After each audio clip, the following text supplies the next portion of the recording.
नाशिकच्या high profile भोंदू बाबाच्या तपासात अहिल्यानगरचं कनेक्शन। नमस्कार, मी प्रियंका आणि तुम्ही पाहताय आय लव्ह नगर न्यूज।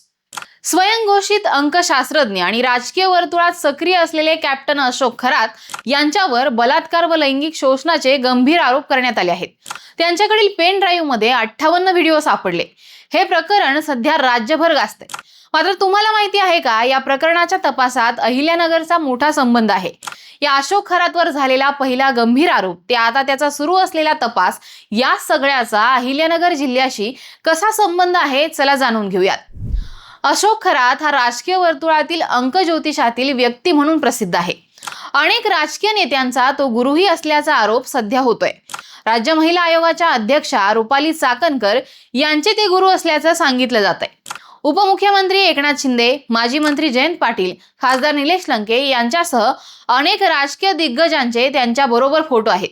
अशा या राजकीय नेत्यांच्या गराड्यातील राज ज्योतिषावर अहिल्यानगर जिल्ह्यातील पत्रकार दत्तात्रय खेमनर यांनी पहिल्यांदा विरोधात बातमी केली होती। या बातमीमध्ये खरातवर गंभीर आरोप करण्यात आले होते। या आरोपांबाबत रुपाली चाकणकर यांनी मात्र त्यावेळी खुलासा मागितला होता, असा आरोप खेमनर यांनी केलाय।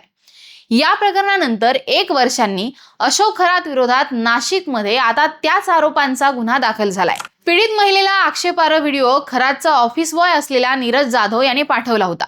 या प्रकरणी 18 फेब्रुवारीला शिर्डीमध्ये गुन्हा दाखल करण्यात आला होता। आता अशोक खरात प्रकरणात राज्य सरकारने महत्त्वाचा निर्णय घेतलाय। या संपूर्ण प्रकरणाच्या निष्पक्ष आणि सखोल चौकशीसाठी विशेष तपास पथक नेमण्यात आले। या पथकाच्या प्रमुखपदी महिला IPS अधिकारी तेजस्विनी सातपुते यांची नियुक्ती करण्यात आली आहे। विशेष म्हणजे सातपुते या अहिल्यानगरच्या कन्या आहेत।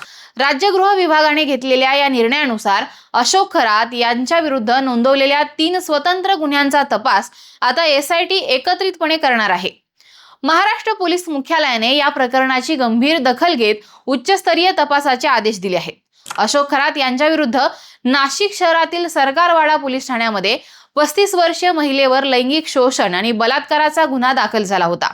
तर नाशिक ग्रामीण मधील वावी पोलीस ठाण्यात अश्लील व्हिडिओ व्हायरल करण्याची धमकी देऊन 5 कोटी रुपयांची खंडणी मागितल्याचा गुन्हा नोंदवण्यात आला आहे।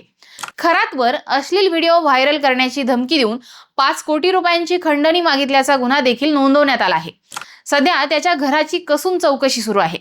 या चौकशीतून एक धक्कादायक बाब समोर आली आहे।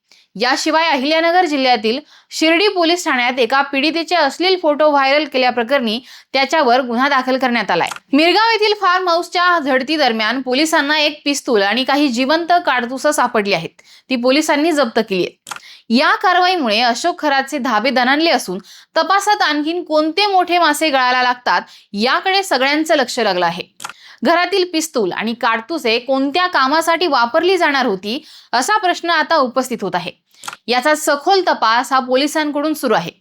कोट्यावधींची संपत्ती, शिर्डी पाथर्डीतही जमीन, मिळालेल्या माहितीनुसार गेल्या काही वर्षात अशोक खरात याने कोट्यावधी रुपयांची मालमत्ता जमा केल्याची चर्चा आहे। नाशिक शहरात त्याचा आलिशान बंगला आणि कार्यालय असून पाथर्डी परिसरात सुमारे 30 एकर जमीन असल्याचं समोर आलंय। याशिवाय सिन्नर, ओझर विमानतळ परिसर तसेच शिर्डी इथेही त्याची मोठ्या प्रमाणात जमीन असल्याची माहिती तपासात पुढे येत आहे। एकूणच जवळपास 200 कोटी रुपयांची संपत्ती त्याने उभी केल्याचा अंदाज व्यक्त केला जातोय। मात्र आता हे खरात प्रकरण पुढे काय वळण घेणार हे पाहणं महत्त्वाचं ठरणार आहे। तुम्हाला याबद्दल नेमकं काय वाटतं हे आम्हाला कमेंटमध्ये सांगा आणि पाहत राहा आय लव्ह नगर न्यूज।